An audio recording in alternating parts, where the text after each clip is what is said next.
Halo semua, selamat datang di No Signal. Oke, pada video kali ini saya akan melanjutkan cerita anime bagian keduanya ya, yang merupakan seleksi kedua. Apalagi kalau bukan Blue Lock. Setelah sebelumnya kita sudah menceritakan bagian ke-1, yaitu seleksi pertamanya, kali ini saya akan melanjutkan ke seleksi keduanya ya. Nah, bagi kalian yang belum nonton alur cerita Blue Lock seleksi pertama, kalian bisa cek aja link yang ada di deskripsi ya. Oke lah, tanpa lama-lama lagi kita akan ceritakan, dan inilah Blue Lock.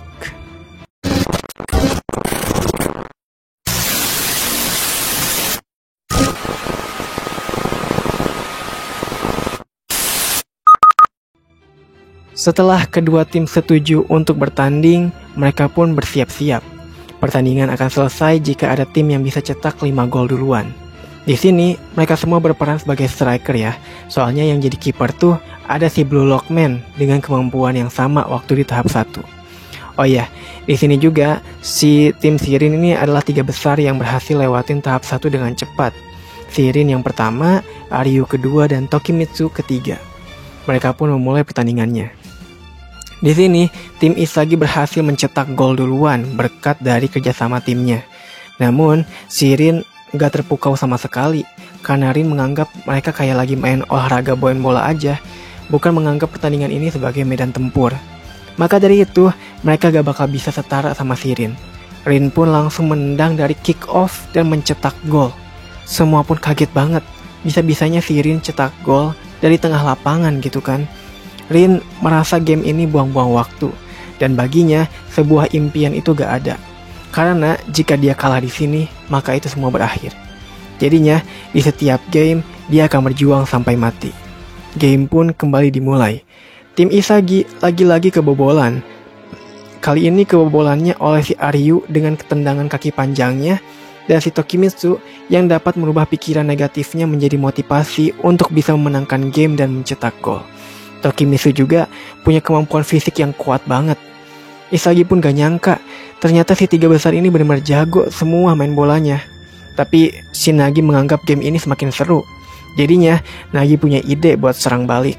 Awalnya ide si Nagi ini berjalan lancar, tapi semua itu dipatahkan oleh Rin yang bisa melihat arah permainan mereka kemana. Jadinya di sini ada sedikit improvisasi dari ide Nagi yang akhirnya dapat mencetak gol. Skor pun jadi 3-2. Rin pun mencoba cetak gol dari tengah lapangan lagi, tapi hal itu berhasil dihalangin sama si Isagi. Si Isagi menyatakan kalau dia punya penglihatan yang sama juga kayak si Rin. Di tendangan pojok, si Rin bisa dengan mudah mencetak gol dari sana, yang membuat semuanya kaget banget. Kayak jago banget dari pojokan bisa langsung gol gitu kan ditembaknya gitu. Abis itu, tim Isagi coba pakai ide si Nagi lagi dan dapat mencium gol. Pas mau ambil peluang gol itu, si Rin juga menyadarinya. Ternyata Rin bisa merasakan peluang yang akan Isagi ambil dari penglihatan di lapangan, yang itu membuat si Isagi gagal cetak gol dan berhasil diambil oleh Rin. Dan Rin jadinya bisa cetak gol. Skor pun 5-2 dengan kemenangan tim Rin. Mereka pun gak nyangka bakal kalah sekarang. Isagi juga malah belum menerima hal itu. Tim Rin jadinya memilih orang yang bisa mengoper dengan bagus. Siapa lagi kalau bukan si Bachira. Bachira pun gak nyangka, dia sebenarnya pingin main sama si Isagi. Tapi karena itu aturannya, ya udah deh, Bachira pergi. Kalau Isagi mau bawa kembali si Bachira, Isagi nanti harus bisa kalahin si Rin. Isagi jadinya frustasi karena udah kehilangan orang yang bagus banget skillnya di timnya. Tapi si Nagi meskipun kesal, dia tetap sabar dan optimis kalau di next game bakal bisa menang bareng si Isagi. Oh ya, di sini mereka jadi tim pertama yang gagal di tahap ketiga ya. Nah, seperti yang saya katakan, si Nagi nggak terlalu masalahin kekalahan tadi. Soalnya lawannya emang jago banget, si top 3 gitu kan, 3 besar. Jadi wajar aja kalau kalah. Tapi Isagi tetap frustasi. Dia merasa menjadi beban bagi timnya. Karena kalau strategi tim hancur, ya Isagi cuma beban aja, gak bisa ngapa-ngapain. Beda dengan Bachira dan Nagi yang bisa membangun chemistry yang bagus. Isagi jadinya takut.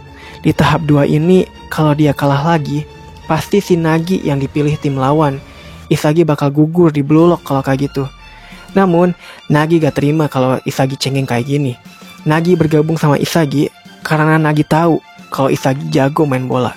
Makanya Isagi harus lebih percaya bahwa dia bisa bermain tanpa Bachira dan Nagi bisa bermain tanpa Shireo. Nah, baru dari situlah mereka sadar, ternyata game seleksi kedua ini cara mainnya bukan ngandelin kerja sama tim, tapi ngandelin bakat masing-masing. Si pemain harus bisa ngalahin lawannya 1 versus 1 menggunakan bakatnya. Jadinya Isagi dan Nagi kembali yakin kalau mereka kali ini bakal bisa menang di tahap 2. Tiba-tiba di sana datang Shibaro. Ternyata Shibaro juga gagal di tahap 3 yang membuatnya harus kembali ke tahap 2 bersama si Naruhaya. Kalian masih ingat kan ya? Ini si Naruhaya yang mantan rekan tim Z yang bareng si Isagi. Di sini alasan Shibaro gak dipilih tim lawan di tahap 3 itu karena Baro terlalu egois dan itu akan merusak kerjasama tim. Makanya gak dipilih. Nah, ternyata setelah gagal di tahap 3, mereka kalau mau main di tahap 2 harus nunggu minimal 24 jam dulu sebelum akhirnya mau tanding lagi sama lawan yang dipilih. Jadi ya udah deh, mereka istirahat dulu jadinya di kamar yang sempit. Di situ mereka mikir, apa sih kekurangan mereka sampai bisa kalah sama Shirin? Mereka berasumsi kalau mereka tuh lemah kalau nggak dapat operan. Jadi kalau mau cetak gol tuh harus dapat operan yang bagus dulu gitu. Itu yang jadi kelemahan mereka. Mereka harus bisa dapat gol meskipun tanpa operan.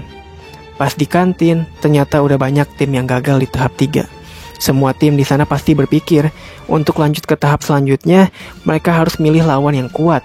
Supaya ketika menang, mereka bisa ambil 1 orang kuat dari tim lawan buat masuk ke timnya. Dan tim yang menang ini bakal jadi jauh lebih kuat. Kemudian, di sini si Isagi lagi latihan. Tiba-tiba, dia didatangi Naruhaya. Naruhaya langsung nyatain kalau dia dan Isagi adalah orang yang gak bakal dipilih kalau di tahap 2 ini kalah lagi. Artinya, Naruhaya ada di posisi yang sama kayak si Isagi. Si Naruhaya menantang Isagi untuk bertarung melawan timnya. Karena Isagi pasti pingin dapetin si Baro, dan Naruhaya ingin dapetin si Nagi. Maka dari itu, untuk membuat timnya berkembang, mereka setuju buat tanding. Setelah 24 jam, pertandingan antara Isagi dan Nagi melawan Baro dan Naruhaya dimulai. Di sini, si Baro langsung bisa cetak gol dari jarak 29 meter dari gawang. Ternyata Baro berhasil meningkatkan jarak tembaknya. Karena gak mau ketinggalan, dengan bakat kontrol bola Nagi, akhirnya Nagi bisa cetak gol. Skor pun 1-1. Abis itu, Nagi berhasil cetak gol lagi dengan cara yang sama. Karena kesal, Baro akhirnya bisa mencetak gol dari bola liar yang dioper Naruhaya. Di sini, Naruhaya ngasih tahu ke si Isagi kalau mereka ini sama-sama pemain biasa yang butuh orang lain supaya bisa cetak gol. Isagi jadinya tertekan dengan perkataannya itu.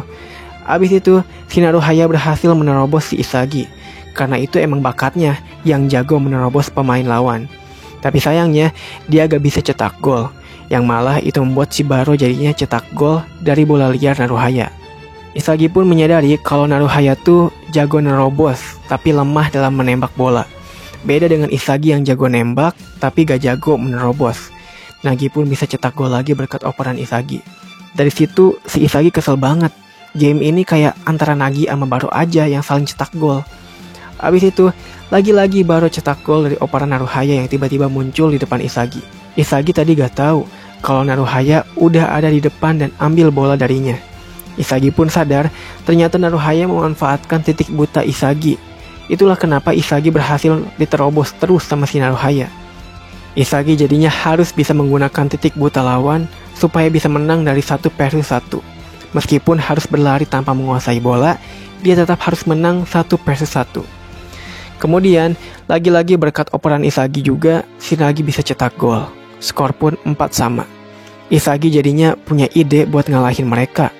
Habis itu, Shin pindah sebentar ke keluarganya si Naruhaya. Ternyata, keluarganya ini adalah yatim piatu yang miskin. Orang tuanya meninggal karena kecelakaan. Jadinya, mereka harus kerja keras cari uang. Naruhaya pun berjanji akan menjadi pemain bola profesional. Sampai akhirnya, dia dapat surat undangan dari Blue Lock. Untuk itulah, Naruhaya gak boleh sampai kalah di sini. Kembali ke game, di sini Naruhaya dapat kesempatan buat bisa cetak gol dengan meniru bakat si Isagi, yaitu tendangan langsung. Tapi tendangannya meleset, yang membuat Nagi akan serang balik. Isagi pun berlari ke depan dengan diikuti oleh Baro. Karena Naruhaya niru bakat Isagi, maka Isagi juga akan meniru bakatnya si Naruhaya, yaitu menerobos lawan dengan memanfaatkan titik buta mereka. Hal itu pun berhasil. Isagi berhasil kalahin 1 versus 1 lawan si Baro. Dan itu membuat Isagi bisa cetak gol. Skor pun 5-4 dengan kemenangan tim Isagi. Naruhaya jadinya frustasi banget. Dia gak nyangka bakal kalah lagi. Naruhaya juga bilang ke Isagi kalau Isagi tuh berbakat dalam beradaptasi di lapangan. Itu yang membuat Isagi bisa terus berkembang dengan skillnya. Dan tentunya Isagi memilih Baro buat masuk ke timnya. Sedangkan Naruhaya kali ini gugur. Impiannya jadi pemain profesional juga berakhir. Tim Isagi pun lanjut ke tahap 3. Di sisi lain, ternyata sehari sebelum Isagi tanding sama Baro, di tahap 2 ada si Kunigami sama Chigiri yang ngajak Reo buat gabung sama mereka untuk maju ke tahap 3. Supaya Reo bisa ngalahin Nagi dan Kunigami Chigiri juga bisa ngalahin si Isagi. Kembali ke Isagi, nah setelah menang dan dapetin si Baro, mereka gak nyangka. Ternyata Baro ini orangnya disiplin banget. Dia gak suka lihat yang berantakan. Itulah kenapa Baro bisa jago main bola karena kedisiplinannya dalam berlatih dan menjaga fisiknya supaya terus kuat. Makanya pas latihan bareng, Isagi dan Nagi jadinya ikutan latihan fisik bareng si Baro. Kemudian Shin pindah ke Ego dan Anri yang ngejelasin ke pihak asosiasi Jepang. Anri ngasih tahu kalau seleksi kedua ini mengenai para pemain harus bisa menguasai bakatnya masing-masing supaya gak ada striker yang bergantung sama orang lain. Tentunya para anggota asosiasi di sana menolak karena pada dasarnya itu cuma bakat yang perlu diasah aja. Gak perlu ada Blue Lock, gak perlu buang-buang uang buat project Blue Lock ini jadinya. Ego pun membantah mereka kalau para pemain berbakat Jepang saat ini cuma dibanggakan bakatnya aja tanpa mempelajari hal lain, yang itu membuat dia terlalu pede dengan bakatnya. Sehingga saat si berbakat itu main di negara lain, dia gak bisa apa-apa. Karena di luar sana banyak juga yang orang yang lebih berbakat darinya. Yang akhirnya si berbakat itu malah harus kembali ke Jepang dan cuman main di Liga Jepangnya aja tanpa bisa jadi yang terbaik di dunia. Dengan kata lain, Jepang gak bakal bisa maju. Ego pun akan menciptakan orang berbakat di Blue Lock yang benar-benar bisa nunjukin bakat aslinya ke dunia. Balik lagi ke Isagi, di sini si Isagi bingung dengan maksud Naruhaya yang bilang kalau Isagi tuh jago beradaptasi. Untuk itu, Isagi pingin tahu cara main Baro sebagai tim tuh gimana nanti ya. Tapi Baro malah mengatakan kalau Isagi cuma harus ikuti perintahnya supaya tim menang. Keputusan Baro pun mutlak dan dia pergi. Isagi pun sangat menyayangkan bakat Baro yang bagus itu. Kemudian pas lagi mandi, tiba-tiba mereka ketemu sama Kunigami, Chigiri, dan Reo di sana. Kunigami sama Chigiri gak nyangka bisa ketemu Isagi. Kirain Isagi udah lolos seleksi 2. Isagi pun menjelasin kenapa masih ada di tahap 3. Saat Reo ketemu Nagi, dia kesel banget. Tanpa basa-basi, Reo ngajak tim Isagi buat lawan timnya. Semua pun akhirnya setuju. Pertandingan mereka pun akhirnya dimulai. Di sini, si Baro sama sekali gak mau oper bolanya ke siapa-siapa, karena egois banget Baro tuh. Jadinya, Baro berhasil dikepung 2 orang dan direbut bolanya. Yang itu membuat Reo oper ke Chigiri dan Chigiri berhasil cetak gol pertama. Skor pun 1-0. Isagi pun menyadari kalau mereka udah ngerti bakatnya masing-masing, yang jadinya bisa membangun chemistry yang baik di tim mereka. Di sini, si Isagi juga berhasil mempraktekkan bakat barunya, yaitu bergerak tanpa bola dan melihat titik buta lawan sambil pakai kesadaran spasialnya. Tapi tetap aja, hal itu percuma, karena Baro masih aja egois, yang membuat bolanya direbut lagi dan Kunigami cetak gol. Di sini si Nagi kesel banget ke Baro, karena gak mau oper terus, tapi Baro tetap pada egoisnya. Di sini si Isagi gak bisa rasain peluang gol kalau oper ke si Baro. Jadinya dia oper aja ke Nagi. Dan hal itu pun berhasil. Nagi mencetak gol. Itulah yang menjadi chemistry Isagi dan Nagi. Untuk memperbesar peluang menang, Isagi ngasih saran ke Baro kalau mereka harus kerjasama dengan saling memanfaatkan bakat yang mereka punya. Tapi Baro menolak. Tetap menolak. Dia tetap pada prinsipnya, yaitu harus dia seorang aja yang cetak gol. Pada akhirnya, mereka berdua tuh sama-sama egois. Isagi pingin main dengan caranya, Baro juga pingin main dengan caranya. Ya udah deh, kalau Baro menolak, di sini biarkan Shinagi dan Isagi aja yang kerjasama. Sayangnya, di sini dengan Reo yang ngendaliin informasi di timnya, berhasil membuat Kunigami cetak gol lagi. Isagi pun bingung, gimana caranya menang meskipun sama Nagi doang. Isagi akhirnya sadar bahwa dia gak bisa ngendaliin Baro buat kerjasama. Jadi kali ini, Isagi akan mematikan cara bermain bolanya Baro. Dengan kata lain, buatlah Baro jadi beban tim yang gak bisa apa-apa selain berharap ke Isagi supaya bisa cetak gol. Jadinya, Isagi langsung bermain dengan memanfaatkan si Baro. Seakan-akan Baro lah yang akan cetak gol dari operan Isagi. Tapi nyatanya enggak. Justru Isagi membuat Baro sebagai umpan. Jadinya Isagi bisa dapat bola dan cetak gol. Setelah itu, Isagi bilang ke Baro, tetaplah main egois kayak tadi. Yang penting, jangan mengganggu chemistry si Isagi sama si Nagi. Baro pun kesel banget dengarnya karena dianggap beban. Di sini juga, si Baro kehilangan bolanya lagi. Tapi untungnya kali ini si Nagi bisa cetak gol. Skor pun jadi 3-3. Abis itu, si Chigiri karena kesal langsung menggunakan lari cepat tanpa hentinya dan bisa cetak gol. Skor pun 4-3. Di sini ada sedikit cerita tentang si Baro. Awal mula Baro menganggap dirinya raja adalah karena dulu si Baro tuh jago banget main bolanya. Sampai dia akhirnya diakui sama teman-temannya kalau dia tuh jago. Makanya Baro merasa rekan timnya ini harus melayani Baro dengan mengoper bola padanya supaya Baro bisa cetak gol. Baro juga sangat senang ketika melihat orang lain yang frustasi karena kalah dari Baro. Itulah yang membuat Baro semakin menganggap dirinya raja. Kembali ke game. Nah, di sini ada momen Baro dikit lagi nyampe di jarak tembakannya ke gawang. Tapi Chigiri lari lebih cepat, yang membuat Baro gak bisa cetak gol. Yang akhirnya, Baro merasa dipaksa oleh Isagi buat oper padanya. Dengan tanpa sadar, Baro oper ke Isagi dan Isagi bisa cetak gol. Semua pun kaget banget. Baro, si raja egois ini, tiba-tiba ngoper ke rekan timnya. Di sini, Baro jadinya putus asa. Selama ini dia gak pernah ngasih operan buat rekannya supaya cetak gol. Dia merasa bahwa Isagi lah di sini yang menjadi raja lapangan. Dia juga baru merasakan rasanya kalah dari seseorang. Apalagi orangnya itu si Isagi, yang dulu baru anggap orang yang gak punya bakat. Game pun dimulai lagi. Di sini rencana Reo udah diprediksi sama si Isagi. Jadinya mereka gak bisa cetak gol. Bola pun sekarang dikuasai Baro. Isagi dan Nagi dengan cepat maju ke depan nungguin operan dari Baro. Baro merasa dirinya bukanlah raja lagi, melainkan mereka berdualah yang bersinar bisa cetak gol. Ternyata seperti ini rasanya kalah dan harus bergantung pada rekan tim untuk bisa cetak gol. Cuma dengan kemenangan tim aja, Baro bakal berguna untuk tim. Ya udah deh, Baro bakal oper aja. Pas mau oper, Baro merasa udah kehilangan dirinya. Mana nih prinsip raja yang Baro selalu gunakan dulu? Daripada kalah dan menyerahkan bola pada rekannya, mending dia bangkit dan tetap pada prinsipnya buat cetak gol.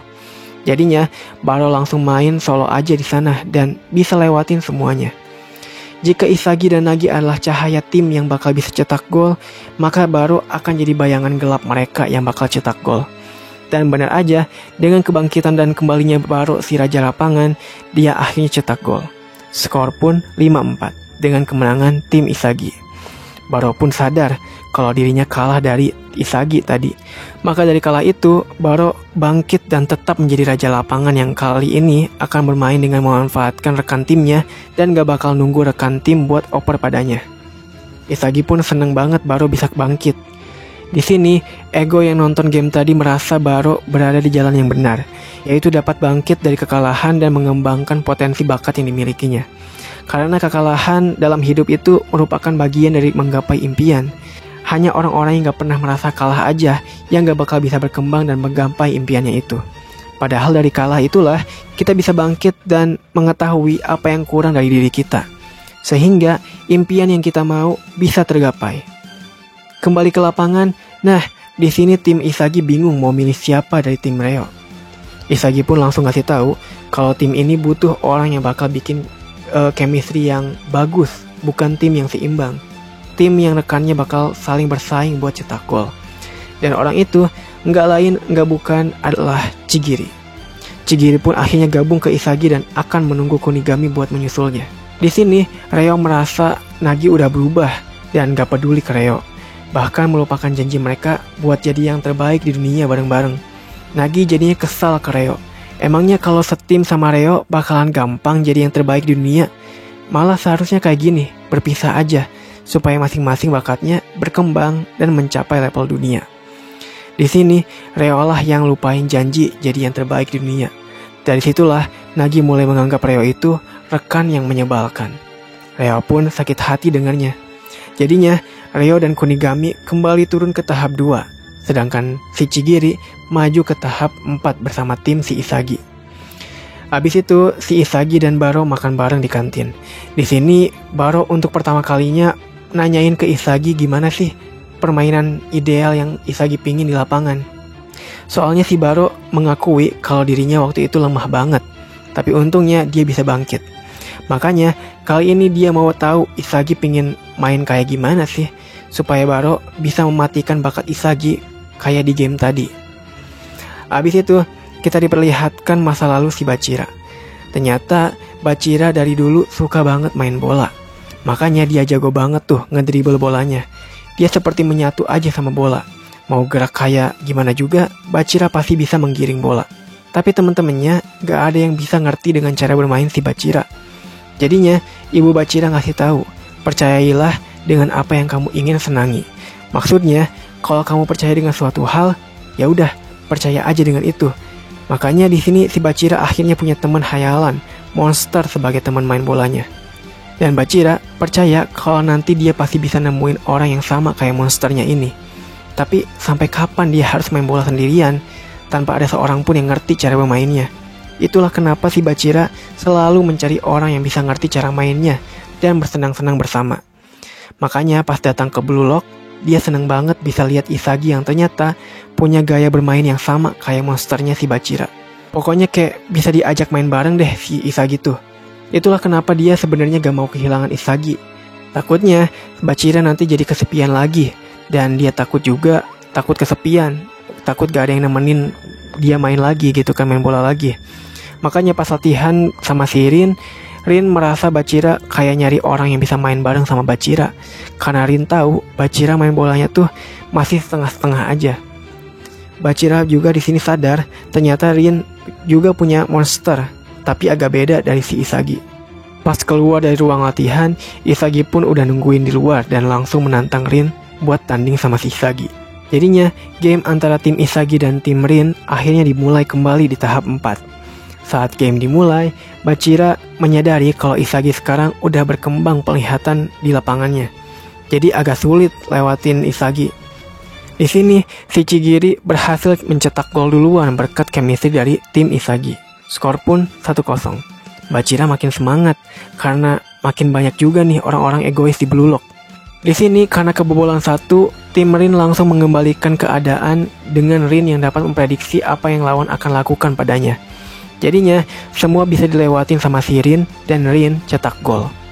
Isagi pun menyadari si Rin bisa lewatin semua orang itu karena Rin memprediksikan reaksi lawannya untuk bisa menang dalam berduel. Makanya Rin bisa lewatin semuanya. Chigiri pun jadinya mengakui kalau Isagi mampu menganalisis pergerakan mainnya si Rin. Isagi jadi sadar, ternyata cuma dia aja yang ngerti cara bermain si Rin. Di sini juga, Rin berhasil gagalin prediksinya si Isagi yang mau cetak gol. Ternyata, Rin berhasil memprediksikan masa depan 1 langkah lebih jauh dari si Isagi. Jadinya, dengan itu, si Aryu berhasil cetak gol. Skor pun 2-1. Abis itu, karena Nagi kesel banget lihat game ini kayak pertarungan antara si Isagi dan si Rin aja, Nagi pun jadinya akan lebih berusaha dan menjadi pengganggu di pertarungan mereka. Perkataan Reo waktu itu emang benar, Nagi udah berubah. Iya, dia gak bakal kembali jadi si Nagi si pemalas, tapi dia bakal terus berubah menjadi Nagi hebat dalam kontrol dan cetak gol. Jadinya, pas game dimulai lagi, Nagi pun langsung menghancurkan prediksi Isagi dan Rin, yang dimana si Nagi tiba-tiba menerobos ke depan dan berkat bantuan dari Isagi, Nagi bisa cetak gol akhirnya. Nagi pun merasakan nikmat dari cetak gol. Rin pun jadinya kesel banget karena pergerakan tadi tidak masuk dalam prediksinya si Rin. Tim Isagi pun senang banget si Nagi bisa cetak gol tadi. Di sini juga si Isagi jadinya sadar, dengan berkembangnya si Nagi dan chemistry timnya, itu pasti bisa kalahin si Rin.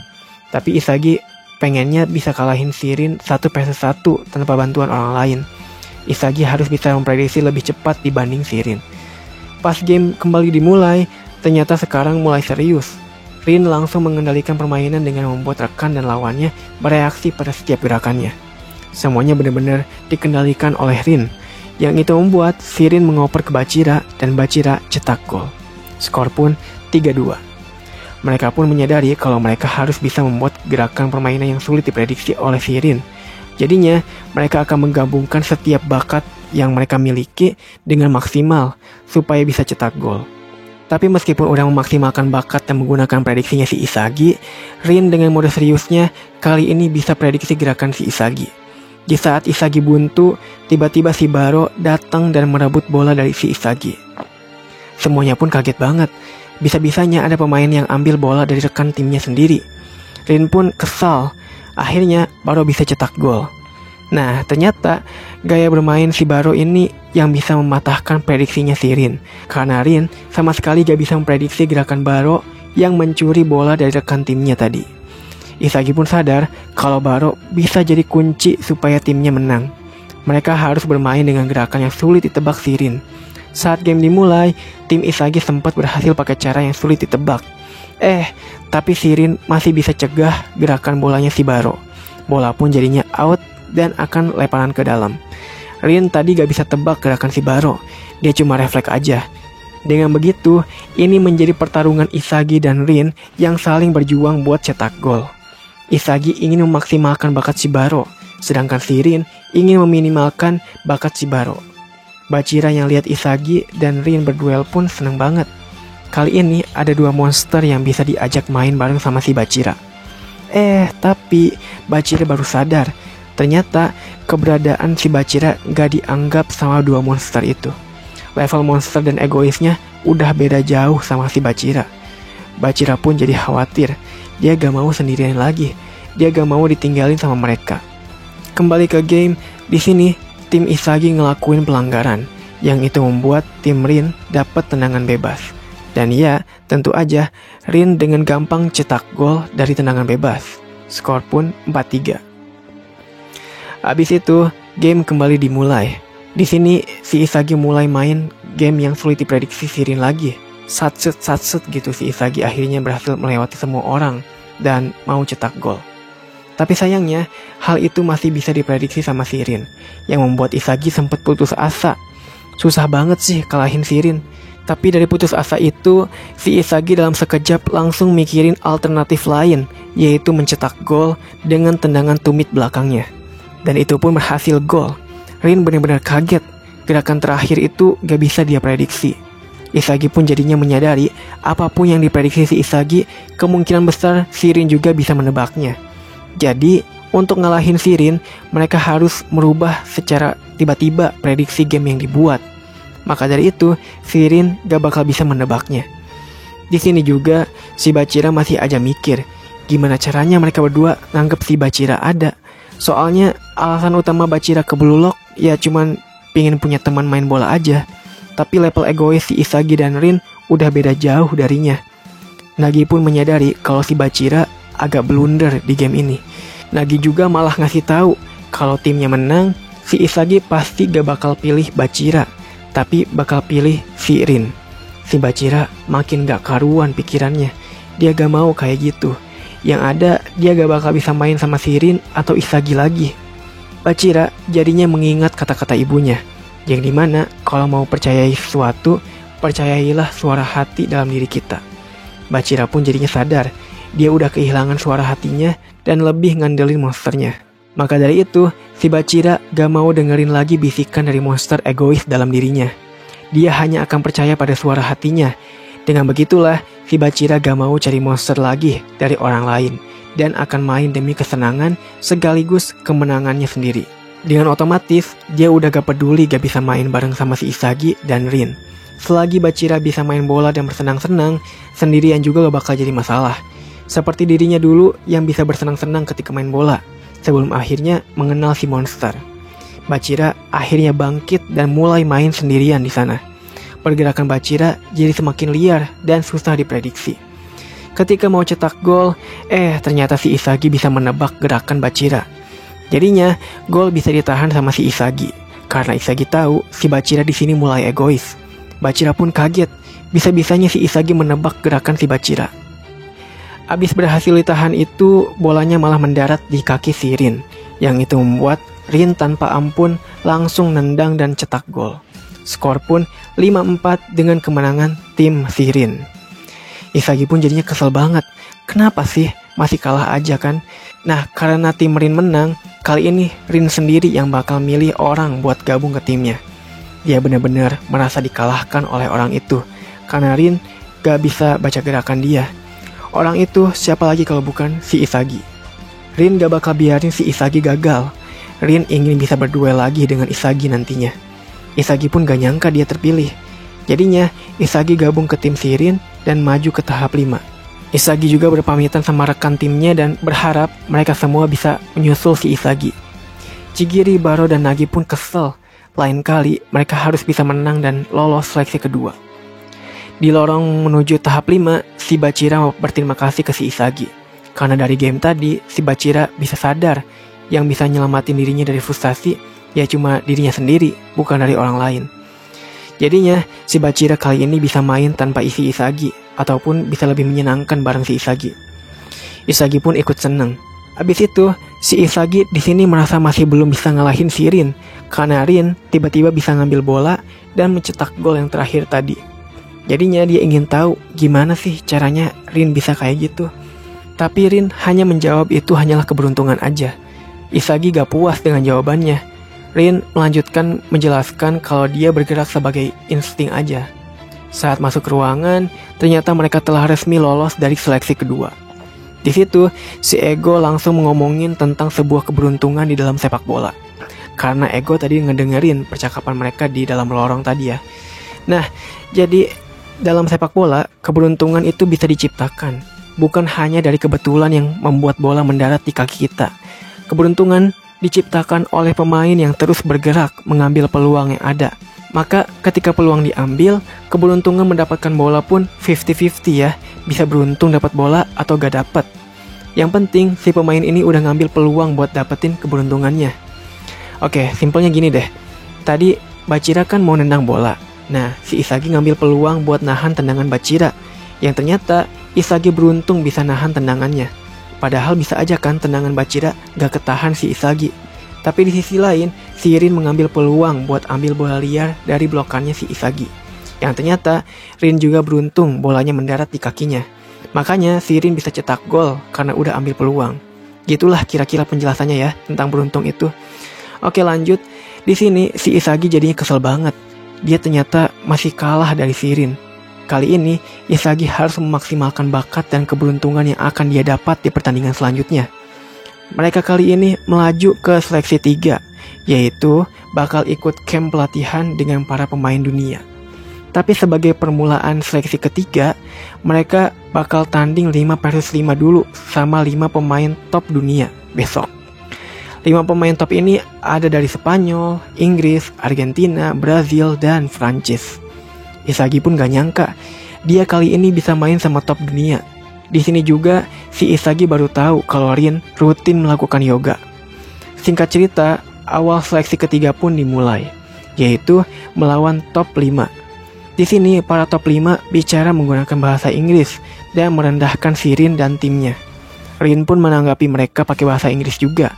Cuma si Rin aja yang bisa bahasa Inggris di timnya. Jago banget si Rin itu. Di sini, ternyata ada rekannya si Sae bernama Luna dari Spanyol. Luna berharap si Rin bisa sejago si Sae main bolanya. Oke deh, game pun dimulai. Di sini, tim si Rin berhasil melewati para pemain dunia dan bisa mencetak gol duluan berkat chemistry dari si Bachira, si Isagi, dan Rin. Skor pun 1-0. Trio ini dengan cepat bisa menciptakan chemistry yang membuahkan gol. Game pun kembali dimulai. Dari sinilah si 5 pemain top dunia nunjukin taringnya masing-masing. Ada yang gerakannya cepat banget, ada yang bisa mengantisipasi serangan balik, ada yang tendangannya yang akurat, lompatan yang tinggi, dan fisik yang kuat banget. Dengan semua skill mereka yang udah level dunia, mereka berhasil mencetak banyak gol. Isagi pun sadar bahwa timnya akan kalah, karena lawannya adalah top dunia. Wajar aja timnya kalah. Tapi si Isagi gak frustasi. Dia malah semakin termotivasi buat bisa mencapai level dunia seperti mereka. Tim Blue Lock benar-benar dibantai. Skor pun 5-1 dengan kemenangan tim top dunia. Pemain top dunia menghargai bakat mereka dan akan melaporkan penilaian mereka kepada Ego. Di sini, Shirin benar-benar frustasi karena kalah itu. Habis itu, Shin pindah ke Ego yang rapat sama pihak asosiasi Jepang.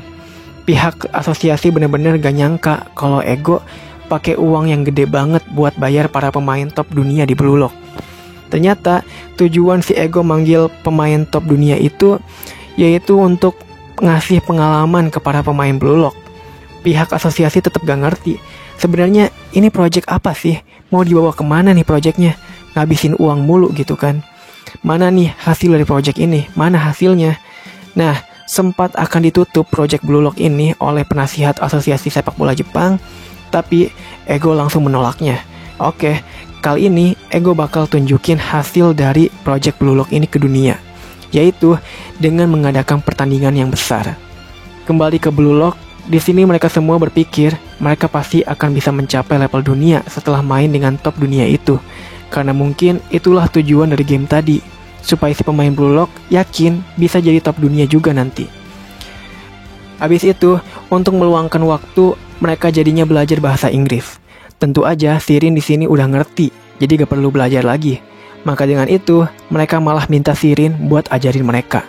Rin pun sampai kesel ke mereka karena salah mulu pengucapannya. Kalian pasti baru lihat kan Shirin kesel di sini.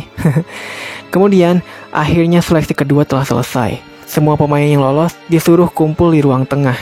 Yang ternyata ada 35 pemain dari 7 tim yang lolos di seleksi 2 ini dan akan lanjut ke seleksi ketiga. Tim akan masuk secara berurutan. Tim ke-1 tentu aja tim Shirin yang masuk duluan. Kemudian di tim 2 yaitu tim Nagi berhasil lolos dengan membawa 2 orang baru, yaitu si Jantetsu dan Kiora Jin. Isagi seneng banget bisa ketemu sama mereka lagi. Lalu masuklah tim ketiga dan 4 dengan kemunculan karakter baru. Tim kelima pun masuk. Ternyata si Nico berhasil lolos juga di sini dengan membawa para karakter baru. Ada 1 orang di tim kelima itu yang lagi cedera pas lawan top 5 dunia, makanya nggak ikut kumpul deh sekarang. Ternyata semua tim yang lolos ini udah nyoba main sama top dunia juga. Tim ke-6 pun masuk. Ternyata itu adalah si Raichi, Kakawanima, dan Gagamaru yang berhasil lolos ke seleksi ketiga dan membawa 2 orang baru. Akhirnya tim ke-7 akan masuk. Isagi dan Nagi berharap Kunigame dan Reo bisa berhasil lolos juga. Dan ternyata yang lolos adalah si Igaguri coba, bersama 2 orang baru. Reo juga ternyata lolos. Dan ternyata orang terakhir bukan si Kunigami, tapi si Doryusei. Kunigami ternyata gugur di Blue Lock dan gagal jadi pahlawan lapangan. Ini benar-benar mengejutkan buat Chigiri, Isagi, dan penonton. Ternyata tim Reo kalah saat 2 versus 2 lawan tim si Shido ini. Shido lah yang telah milih Reo dan membuang Kunigami. Shido merasa orang yang merasa pahlawan seperti Kunigami itu gak pantas jadi pemain terbaik. Isagi pun kesel banget ke si Shido. Dan Shido juga sempat mau nendang si Isagi. Untungnya gak kena. Kemudian, Ego di sana muncul untuk meredam kericuhan dan membuat mereka merasa jangan peduli sama yang udah gagal. Bodoh amat lah sama yang gagal gitu kan. Fokus ke sekarang aja. Ego pun ngasih tahu kalau project Blue Lock bakal ditutup sama asosiasi Jepang. Maka dari itu, demi Blue Lock gak ditutup, Ego menantang asosiasi itu. Nah, seleksi ketiga akan tetap dimulai selama 3 minggu dari sekarang. Siapapun yang bakatnya berkembang selama 3 minggu itu, nanti 11 dari 35 pemain Blue Lock akan menjadi tim utama untuk melawan timnas U20 Jepang. Mereka semua kaget banget, kenapa tiba-tiba mau melawan timnas? Ternyata itulah tantangan Ego kepada asosiasi untuk menunjukkan hasil dari project Blue Lock. Dan asosiasi pun sombong aja karena langsung menerima tantangan itu. Asosiasi berpikir, mana mungkin sih anak-anak SMA bisa mengalahkan timnas U20. Namun sebaliknya, Ego sekarang yakin para pemain Blue Lock ini udah bisa nyaingin para pemain timnas. Nah, mumpung lagi di Jepang juga, pihak timnas menambahkan 1 orang berbakat. Apalagi kalau bukan si Itoshi Sae. Kalau Blue Lock kalah, Project Blue Lock bakal disingkirkan karena telah gagal mengasah bakat para pemain. Sedangkan kalau Blue Lock menang, itu akan mengukir sejarah untuk Blue Lock. Dan pemain Blue Lock juga bisa menggantikan posisi pemain timnas. Mereka semua pun jadinya semangat dan akan menunjukkan bakat terbaik mereka dengan menggabungkan semua pelajaran yang telah diambil di Blue Lock. Kemudian, kita di sini diperlihatkan Kunigami yang berjalan ke arah exit karena dirinya emang udah gugur. Iya sih, gugur. Nah, setelah itu cerita Blue Lock season 1 pun berakhir. Wow, panjang banget ya guys. Oke guys, jadi itulah cerita dari Blue Lock. Gimana? Seru gak? Seru dong ya. Ini benar-benar sepak bola yang beda dari yang lain. Ini ceritanya lebih seru dan menantang dan keren aja menurut saya. Dari awalnya cuman main di Blue Lock, nanti malah mau main sama timnas. Pasti keren banget sih. Nah, sebelum closing, saya ada info nih bahwa Blue Lock ini telah dikonfirmasi akan mendapatkan season 2 beserta 1 movie barunya. Season 2 ini akan melanjutkan cerita Blue Lock, sedangkan movie-nya akan diadaptasi dari manga spin-off Nagi. Untuk tanggal rilis belum tahu kapan. Yang penting kita udah tahu ya kalau Blue Lock bakal ada lanjutannya. Oke, mungkin segitu dulu dari saya. Jaga kesehatan kalian semua ya. Terima kasih yang sudah nonton dan salam film.